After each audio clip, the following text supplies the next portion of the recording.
Silvando, por favor. Já estou aqui. Flora, por favor. Liz, Florinha. Boa noite, gente. Boa noite.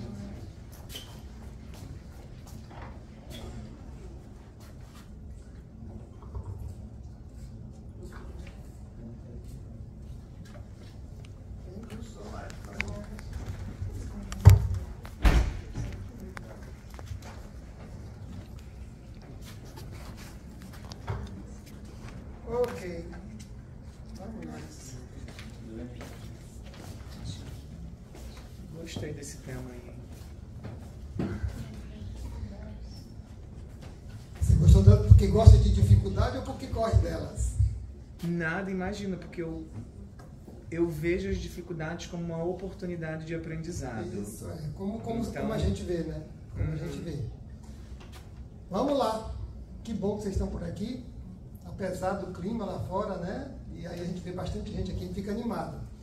Eu já vi que tinha gente pela primeira vez hoje aqui. Tem mais alguém além do casal ali? Tem mais alguém?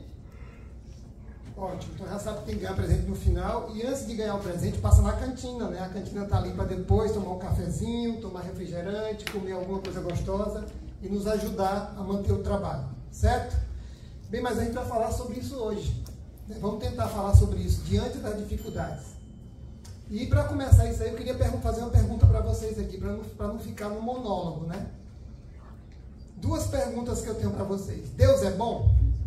Com certeza. Todo mundo está assim, dizendo que é. Vocês têm certeza disso? Sim. Absoluta. E ele é justo também? Sim. Não. Não é justo? Não. Então me explica por que não é. Porque se ele fosse justo, nem ia sobrar um, né? Nesse ponto você está certo. Ok.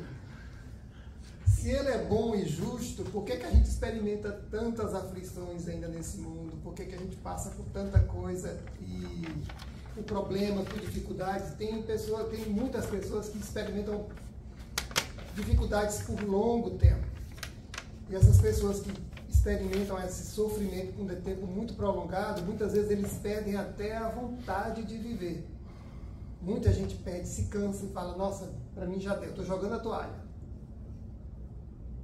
Talvez conosco nunca tenha acontecido isso, mas um amigo, um colega, a gente sempre sabe, se a gente está frequentando o centro espírita, se a gente é voluntário do centro espírita, essa informação chega com mais frequência aos nossos ouvidos, porque as pessoas chegam aqui muitas vezes muito desesperadas, muito. Né? Talvez seja a última porta que eles estão procurando. Olha, é a última alternativa, eu vou. Tem gente que passa por cima da própria religião, que proíbe você vir no centro espírita porque aqui não é coisa de Deus. Essa coisa que foram colocando na cabeça da gente, esses valores. E tem pessoas que entram aqui e falam, eu estou aqui quase que Escondido. undercover, sabe? Escondidinho aqui, mas foi a última porta que me restou. É a última alternativa que eu tenho. E a gente percebe o desespero da pessoa e a gente tem uma boa notícia e uma má notícia para essa pessoa. Né? A boa notícia é que ela está no lugar certo. Né? E a má notícia é que ela não vai conseguir, depois que ela sair do estado de ignorância, que a gente chama que é falta de conhecimento, ela vai ter que controlar o vulcão que ela vai ativar dentro dela, porque os valores que ela carregava durante toda a vida, tudo que ela carregou, ela vai tudo por terra. Porque os meus valores foram para o chão um dia. Eu que sou de origem católica, é quando eu comecei a entender se Deus é bom e justo, por que eu estou vivendo isso? Por que tanta gente passa por isso? E a gente vai entendendo que a vida não é só essa que a gente vive aqui. A gente traz bagagem, aquela malinha que a gente traz de outras viagens que a gente já fez aqui. Tem muitas pedras que a gente não joga fora e continua carregando essas pedras com a gente, pesadas, incômodas, e a gente continua carregando isso. E no capítulo 5, a doutrina espírita é muito consoladora, né? E e é esclarecedora também. Ela nos tira desse estágio de ignorância mesmo. Ela nos acende aquela luzinha e nos mostra o caminho do qual nós podemos trilhar para a gente sair dessa zona de sofrimento, de aflição. E no capítulo 5 do Evangelho, eles explicam que tem duas causas principais das nossas aflições, que são as causas anteriores. Deixa eu ver se isso aqui está funcionando. São as causas anteriores que a gente vai ver, e as causas atuais. Então vamos primeiro começar com as causas anteriores. Elas estão ligadas ao que fizemos em vidas passadas, ou seja, em outras encarnações. Quando através dos nossos atos prejudicamos alguém e ferimos a lei divina. E ferimos a lei divina. Agora, através de uma expiação ou de uma prova, temos que reparar esse passado, e isso normalmente traz um tanto de dor, ou pelo menos de dificuldade. Quem pode me explicar aí, ou quem pode me ajudar a pensar o que é prova e o que é expiação? Quem que estudou aqui direitinho, fala assim, quando prova é isso, expiação é isso. Quem pode me ajudar aí? Ou que tem uma ideia, não precisa ser exato não. Alguém? Um por vez, todo mundo querendo falar, não, calma. O que é uma prova? Vamos voltar lá para o colégio, lá para a faculdade, lá para o colegial. A gente estuda a matéria, vamos lá, biologia, está estudando biologia. Então você vai ver um assunto de biologia, a professora vai te dar aquele assunto durante 1 a 2 semanas, e depois você vai ser avaliado, você vai passar por uma prova, por um teste, para saber se você domina aquele assunto. Não é assim que funciona? A nossa vida também é assim. A prova que a gente passa aqui é, por exemplo, para dar paciência, vamos colocar paciência, que é uma coisa que a gente tem que exercitar a todo momento, né? Então, você acha que você se exercitou um certo tempo, estudou sobre, leu bastante, entendeu sobre o que é a paciência, e disse, não, agora eu entendi, agora eu estou um expert em paciência. E aí, vem a vida e te dá uma bela de uma prova, e muitas vezes você não consegue contar nem até 1, já estoura logo. Você passou na prova ou perdeu na prova? Tirou 0. Na minha época eu analisava de 0 a 10, eu não sei hoje ganhar A, B, C, então eu vou da moda antiga aqui, né? Tomou 0 lá porque não contou nem até, a gente disse para contar até 10, você não conseguiu contar até 1. Vai ter que voltar e fazer o quê?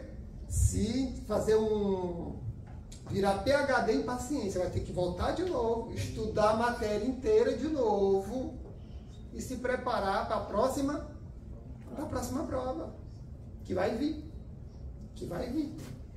Isso acontece com a paciência, isso acontece com o perdão, isso acontece com o amor. Quando nós não desenvolvemos esses talentos, essas habilidades dentro de nós, o que é que o divino fala pra gente? Você está aí para ser luz, meu amigo.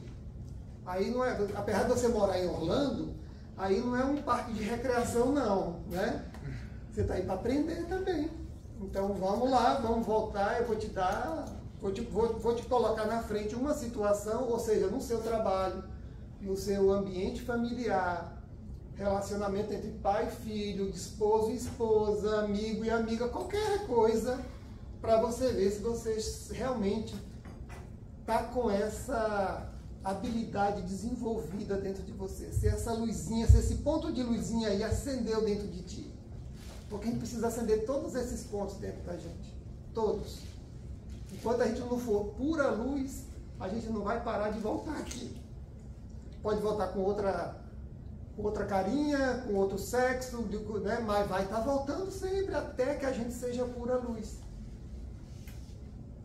Então é bom que a gente fique bem atento ao que a vida está nos oferecendo e o que a gente está fazendo com o que a vida está nos oferecendo.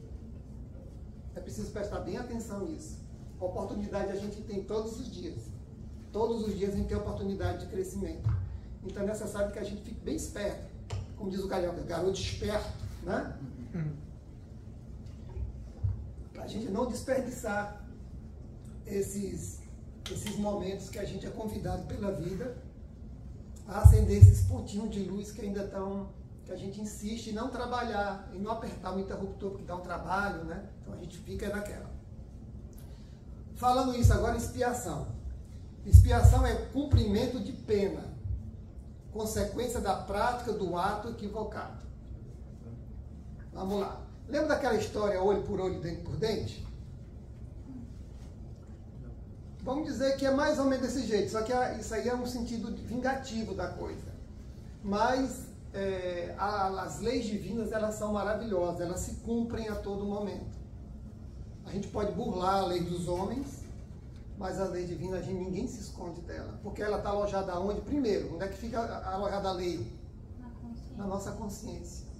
Por mais que a gente leve vantagem naquela situação, a tua consciência sabe que você fez alguma coisa errada. E ela fica gotejando ali, ó. Sabe aquela gotinha de água gotejando em cima de uma pedra?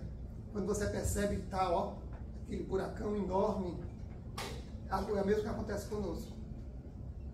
A nossa consciência não, a gente tenta, às vezes, usar de artifício para silenciá-la, mas ela não se cala, não. Ela fica nos cobrando isso, porque ela sabe quando a gente faz alguma coisa errada. Ela sabe disso. Então, para a gente ilustrar essa coisa da expiação, no livro, deixa eu pegar aqui a cola, tem um livro muito legal, foi psicografado pelo Chico. O nome do livro é A Vida Escreve. E tem uma passagem, uma mensagem intitulada O Merecimento, que conta a história do Saturnino Pereira. O Saturnino, ele foi criado em berço espírita, passou pela ali, como fica as crianças aqui, na evangelização, cresceu, foi para a juventude, se tornou um grande pai, um grande filho, um grande amigo, um grande trabalhador espírita, querido por todo mundo que estava perto dele, uma pessoa realmente maravilhosa e que trabalhava com muito amor pelo bem da humanidade. E o canal dele era o Espiritismo, ou seja, onde tinha um sopão, estava lá o Saturnino, onde tinha alguém doando alguma coisa, estava lá o Saturnino junto. Era um cara realmente que trabalhava para o bem. E ele era funcionário de uma grande fábrica. E um certo dia, ele lidava com maquinário, um certo dia, por relapso ou por acidentalmente, ele comprometeu o braço direito dele inteiro numa máquina. Foi hospitalizado, né? E os médicos falaram para ele, depois que ele passou várias cirurgias, depois ele acordou e falou: olha, Saturnino, está tudo bem com você, o seu braço foi bastante ferido, mas em pouco tempo vai ficar tudo bem, mas você perdeu o seu polegar direito. Ele saiu, depois de alguns dias, ele teve alta do hospital, e as pessoas que conheciam o Saturnino começaram a dizer para ele: tá vendo? O cara é o maior beato espírita, digamos assim, né? É o maior beato espírita, tá lá todo dia, faz isso, faz aquilo, sabe? Um cara que está presente em tudo, um cara maravilhoso. Olha a recompensa dele. Será que valeu a pena tudo isso? Nem a proteção ele recebeu. E o Saturnino, de tanto escutar aquilo, ele foi sugestionado e ele começou a pensar igual. Porque ele estava se recuperando dentro de casa, e como é que a gente diz? Que mente vazia é moradia, né? Então ele ficou ouvindo aquilo tudo, e quando ele percebeu, ele estava com aquele mesmo pensamento, ele captou aquele pensamento coletivo e está dizendo: poxa, realmente eu faço tanta coisa, poxa, eu não, podia ter sido protegido, né? O meu anjo da guarda podia estar junto, podia me ajudar, podia me intuir a não estar naquele momento. Ele ficou questionando tudo isso. A mulher, graças a Deus, nós homens temos mulheres sábias perto da gente, graças a Deus, senão a gente não sei o que seria de nós homens, né? Esses bebês de barba. A mulher, percebendo que ele não estava legal, o que é que fez? Meu filho, vamos ser espírita, você já está bom. Tá bom de sair desse resguardo aí do braço. Vamos para o centro espírita. E levou ele de volta para o centro espírita, já que ele estava podendo se deslocar, o braço estava sendo cuidado. Levou ele para lá. E na primeira reunião que ele foi, um espírito amigo veio falar com ele, e eu não quero nem contar, eu quero ler para que eu não possa, para vocês não perderem nada. Olha o que aconteceu. A entidade se manifestou e falou: há 80 anos, você, Saturnino, era um poderoso sitiante no litoral brasileiro. E certo dia, porque um pobre empregado que estava doente não pôde obedecer às suas determinações, você com as próprias mãos obrigou a triturar o braço direito numa roda de engenho de moer cana. Por muito tempo no plano espiritual, você andou perturbado, contemplando mentalmente o caldo de cana enrubrecido pelo sangue da vítima, cujos gritos lhe ecoavam no coração por muito tempo. E continuou. E você implorou existência humilde, em que viesse a perder no trabalho o braço mais útil. Mas você, Saturnino, desde a primeira mocidade, ao conhecer a doutrina espírita, tem os pés no caminho do bem aos outros. Você tem trabalhado, se esmerado no dever.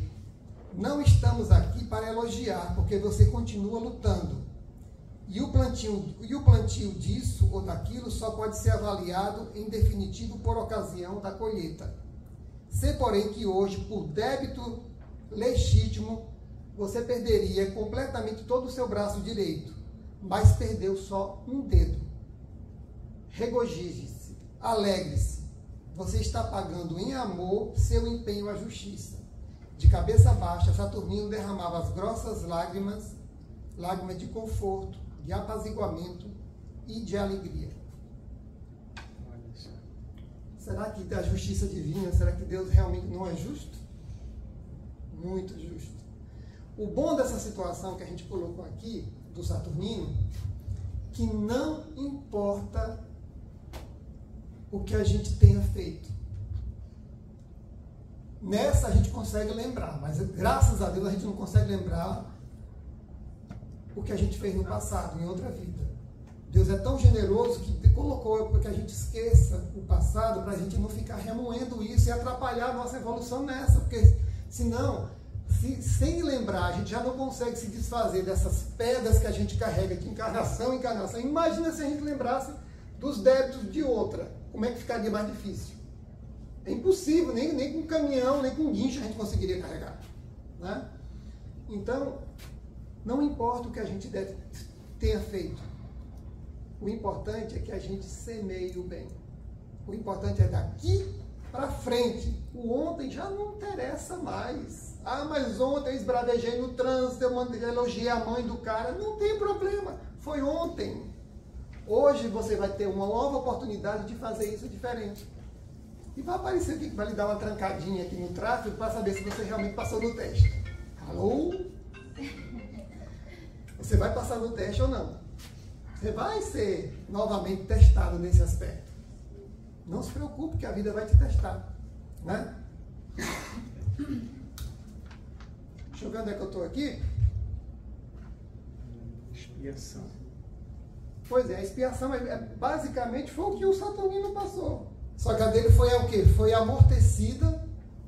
Eu sempre falo bem assim, que quando você começa a fazer o bem, é como você tivesse errado o alvo, que é o que a gente chama pecado, traduzido realmente pecado é errar o alvo, né? Você errou o alvo, não adianta ficar se batendo, se sacrificando, e por que eu se sentindo culpado? O que a doutrina espírita ensina pra gente é que a gente tem que ir pra frente, tirar a lição daquele erro e lembrar sempre que isso vai acontecer de novo. A gente não fala de vez em quando, eu já vi esse filme antes, não já? Vocês já falaram, já usaram essa expressão? Eu já vi esse filme antes. Ou seja, eu já fui convidado a viver essa situação. Agora, como você está se comportando vivendo a mesma situação? Como a semana passada? Ou você está reagindo, ou melhor, você está agindo diferente? Esse que é o grande barato.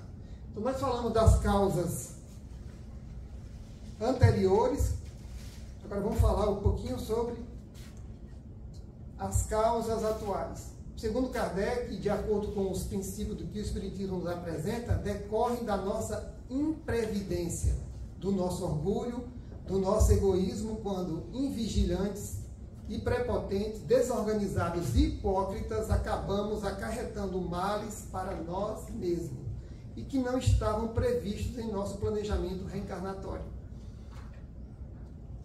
Tem gente que consegue piorar a situação, que a gente já vem para cá para botar algumas coisas, para acertar algumas contas. Tem gente que consegue nessa daqui fazer mais dívida ainda. Consegue agravar um pouquinho mais a situação. E como é que a gente geralmente agrava? Aqui ele já deu todas as dicas, né? Uma das coisas que eu consigo pensar, por exemplo, quando a gente consegue provocar mais aflição na gente, é o nosso temperamento. Sabe aquela pessoa que fala bem assim, eu dou um boi para não entrar numa briga, mas dou uma boiada para não sair. Olha o temperamento dessa criatura. Eu dou um boi para não entrar numa briga, mas dou uma boiada para não sair. Então, essa coisa da prepotência, né, da invigilância, do orgulho, sabe? Tem gente que é muito, muito orgulhoso e se vangloria da humildade que tem. É uma coisa muito engraçada, porque a gente às vezes não percebe como é que a gente está. Quem tem uma antena ligada são as pessoas que te cercam. Essas pessoas que são seus amigos de verdade, porque aquele que só... Amigo que só diz que você é o melhor cara do mundo, toma cuidado. Toma cuidado, que isso não é amizade não. Amigo é aquele que diz assim, Silvano, menos, viu? Menos. Você tá aí, o negócio está feio. Vamos lá, menos aí, por favor. Mas amigo que só diz que você é o melhor cara do mundo, você é um cara muito legal, maravilhoso, não, isso aí é puxa-saco mesmo. E puxa-saco eu tenho medo danado, porque ele vai cavando a tua cova. E depois só joga a terrinha por cima e vai embora, né? Então, os amigos sinalizam pra gente como é que a gente é. E quando a gente tiver alguma dúvida disso, quando você não tiver alguém que possa te sinalizar isso, veja quem está do teu lado, veja o tipo de amigos, o tipo de pessoas que você está atraindo. E aí você vai dizer, opa, eu preciso modificar alguma coisa. Se tiver tudo bem, se tiver gente legal, a maioria for legal, for pessoas do bem, tranquila, você está no bom caminho. Mas se você olhar para os lados e ver que tem um monte de gente interesseira, um monte de gente puxando o saco, um monte de gente assim, assado, você fala, ops. Vocês já viram um imã atrair madeira? Não atrai. Se você está atraindo esse tipo de energia que você não está gostando, é porque você está irradiando essa mesma energia. É lei. E não é nem lei divina, é lei física isso, né? Você está atraindo isso. Então você precisa fazer o quê? Refletir e se modificar um pouquinho. Se modificar um pouco. Vamos lá aqui, tem uma coisa que eu achei bem interessante aqui. Pra cá. Ok. Vamos lá. Nós temos aí a passividade.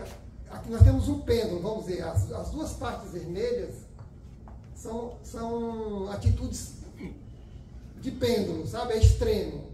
Ou você está na passividade ou você está na reatividade. Por exemplo, acontece alguma coisa, alguma dificuldade na tua vida, o que é que acontece aí? Você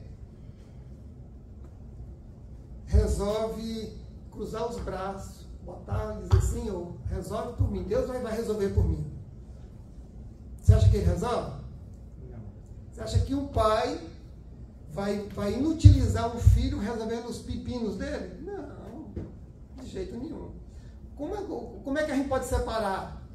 Em português é fácil de fazer isso. Oração. O que é uma oração?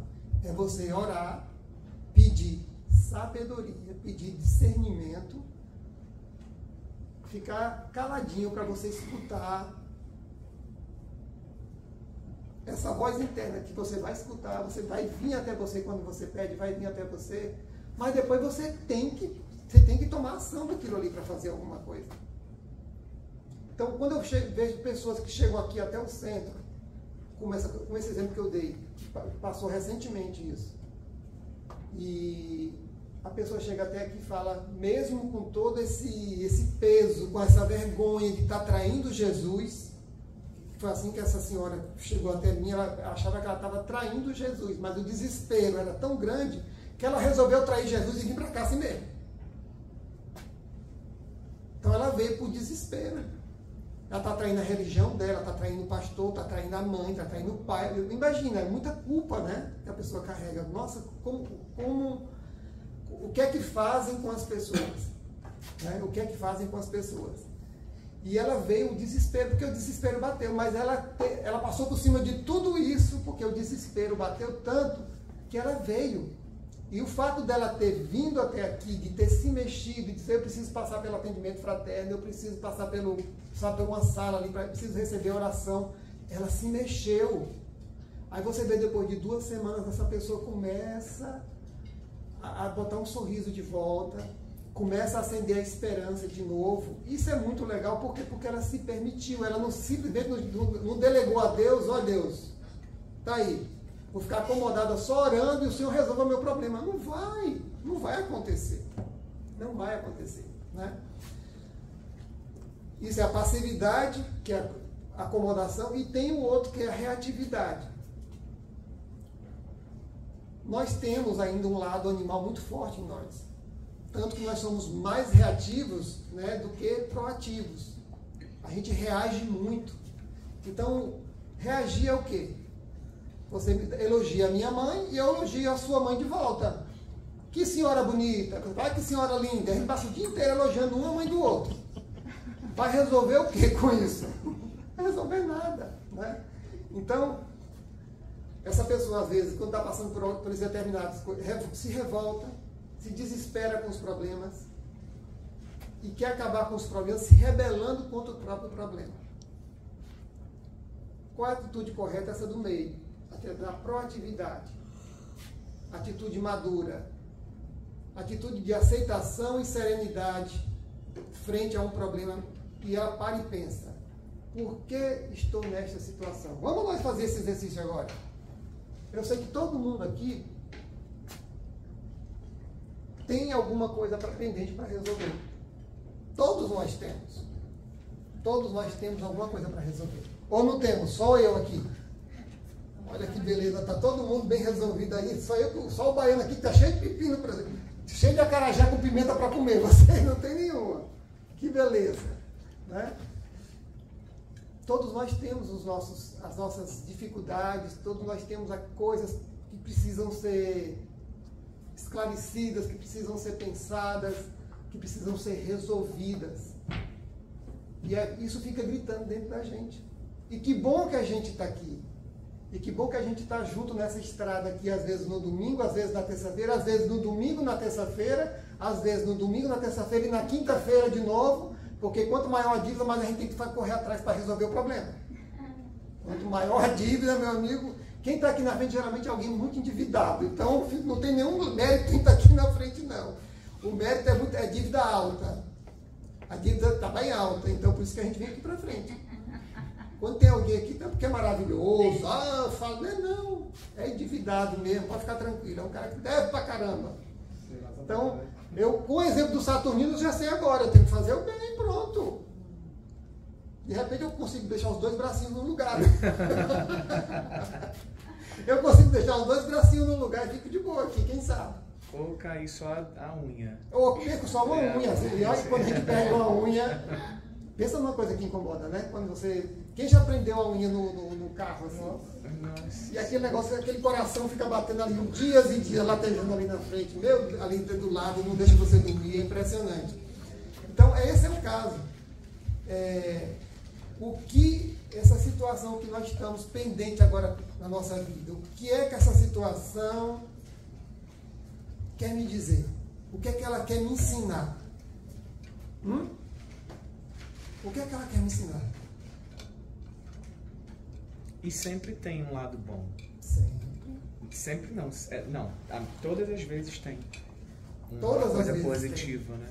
Quem se atreve aqui, que já ter feito um exercício, reconheceu alguma coisa, e quando trabalhou aquela dificuldade, quando essa dificuldade saiu da tua vida, você falou, nossa, como isso me fez bem. Vencer isso daqui me fez bem. Por exemplo, nós falamos de causas atuais, que as pessoas, às vezes, além de trazer as encrencas de vida passada, ainda arranja mais uma, como a pessoa que é rancorosa, que tem um temperamento difícil. E um dos exemplos mais corriqueiros é do vício. O alcoolismo e outros tantos vícios, que não vou denominar todos aqui.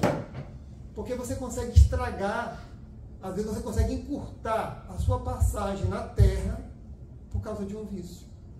O cara ia viver 80, 90 anos, viveu 40.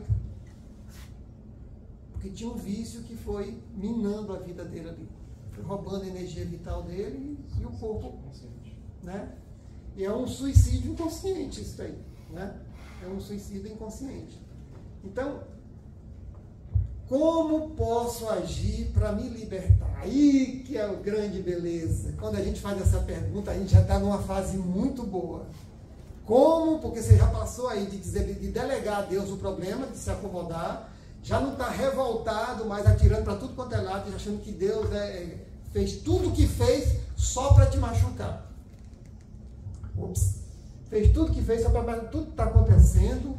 Deus mexeu o universo só para me ferir. Olha que pretensão nossa. Olha que pretensão nossa. Achar que o nosso pai vai fazer alguma coisa só para te prejudicar. Não. Não pode, né? Então, quando você pensa, como posso agir para me libertar? Aí a ficha cai. Quando essa ficha cai, é quando essa senhora que eu estou contando para vocês, eu acho que ela chegou nesse estágio. Como posso agir para me libertar? E ela, apesar de tudo que ela, daquele conceito errôneo de Deus, de religião, de estar traindo Jesus, família, não sei quem, ela jogou tudo isso fora, mas ela disse, eu vou procurar alguma coisa para me libertar disso, que eu não aguento mais carregar essa cruz. E veio, fez o esforço, saiu de casa, entrou no carro, veio até aqui, deu a cara, mostrou, entrou numa sala, conversou com alguém, desabafou e começou a clarear a mente dela. Ela começou a entender que aquele Deus que julga, aquele Deus que castiga, não existe. O único Deus que existe é Deus de amor. Mais nenhum, não tem mais nada. Deus é o quê? Amor puro, né? Vamos ver o que tem aqui. A única coisa necessária para o triunfo do mal é que os homens bons não façam nada. Ah, mas o mundo está assim, o que é que eu posso fazer? Não posso fazer nada, absolutamente nada. Será que a gente não pode fazer alguma coisa?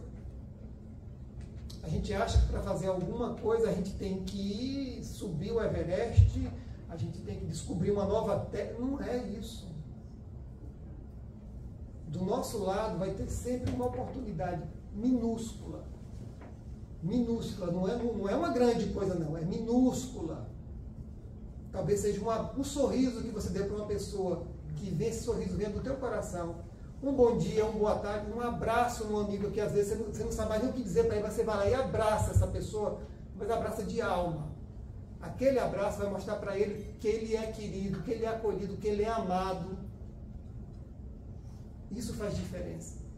Não são as grandes coisas que fazem diferença, são as pequenas coisas que fazem grande diferença. E a gente às vezes não exercita isso, porque a gente quer fazer coisas grandiosas, né? E não precisa. E para a gente terminar esse pequeno bate-papo hoje, eu gosto muito desse livrinho que fica na minha cabeceira. A gente sempre usa, às vezes para o Evangelho, às vezes para ler, para se alimentar diariamente. E ele fala aqui o seguinte: não se desespere diante das dificuldades. Colhemos aquilo que plantamos.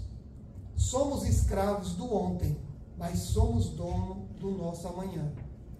Se construir um presente doloroso, fique alerta para construir um futuro alegre, saudável, no qual possamos colher os frutos do amor e da felicidade sem limites. Faça o bem de todas as formas para preparar um futuro melhor. Então, gente, simplificando aqui. O que a gente já fez, está feito. Mas o momento mais importante das nossas vidas é esse aqui agora. Não é porque vocês estão na frente desse cara lindo e maravilhoso, não. É porque esse momento aqui, para mim e para vocês, é o melhor momento das nossas vidas, porque é o momento presente. Olha o nome, presente. Esse é o melhor presente que a gente podia ter hoje. Falar sobre isso, pensar sobre isso e, principalmente, sair daqui convicto, já com um caminho determinado. Eu vou começar a me vigiar nesse aspecto mais. Qual é a luzinha que eu preciso trabalhar em mim? Que tem dificuldade, está aqui um fio dando mau contato. O meu amigo Robson, que é eletricista, aí vai saber. Está tendo um problema de contato aí. Então a luzinha começa a acender, depois ela apaga de novo. Mas vamos ser insistentes. Vamos continuar firme trabalhando, espalhando o bem. Opa, hora que cai fora. Trabalhando nessas nossas dificuldades para acender essas lâmpadazinhas, que são os tributos, os atributos divinos que Deus colocou na gente. Então, que a gente não se canse de investir em nós mesmos, investir na oração. Não só ore não, mas procure agir também. Procure tomar uma atitude. E geralmente uma atitude proativa. Uma atitude que te faça dar um passo. Não que você fique estagnado, que você fique congelado, mas que você consiga avançar, nem que seja meio centímetro. Não são os grandes passos, não. São pequenos passos que nos levam. A tartaruga vai para lugares longe para caramba, mas ela vai devagarzinho no ritmo dela. Vamos de tartaruga, não tem problema. O importante é que a gente saiba o que a gente quer e siga o nosso alvo, que é a gente se tornar, como eu disse para vocês, pura luz. Tá bom? Eu espero que o domingo de vocês, a partir de agora, é o primeiro dia da semana, que a gente começa esse primeiro dia da semana se dando a oportunidade de sermos um ser humano diferente, de vermos na nossa frente essa escadinha de luz e a gente vai todos os dias tentar subir um degrauzinho nela. Feito? Tá bom, então. Muito obrigado a todos.